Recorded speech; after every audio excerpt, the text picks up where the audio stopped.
সর্বভারতীয় সাধারণ সম্পাদক অভিষেক বন্দ্যোপাধ্যায় যে চ্যালেঞ্জ করেছিল, শ্বেতপত্র প্রকাশ, তথ্য পরিসংখ্যান, 100 দিনের কাজ, আবাস, বাংলার বকেয়া, এবং বিজেপি নেতারা যে মিথ্যা দাবিটা করে চলেছিলেন যে বাংলাকে নাকি তারা টাকা দিয়েছেন, অভিষেক বন্দ্যোপাধ্যায় খোলাখুলি চ্যালেঞ্জ করেছিলেন। আজ 10 দিন পার হয়ে গেল, সে চ্যালেঞ্জের কোনো জবাব নেই।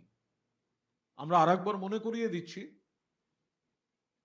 যে কেন্দ্রীয় সরকারের তরফ থেকে বিজেপির কোনো কোনো নেতা বলার চেষ্টা করছে তারা নাকি টাকা দিয়েছে, তারা নাকি বাড়ি অনুমোদন করেছে।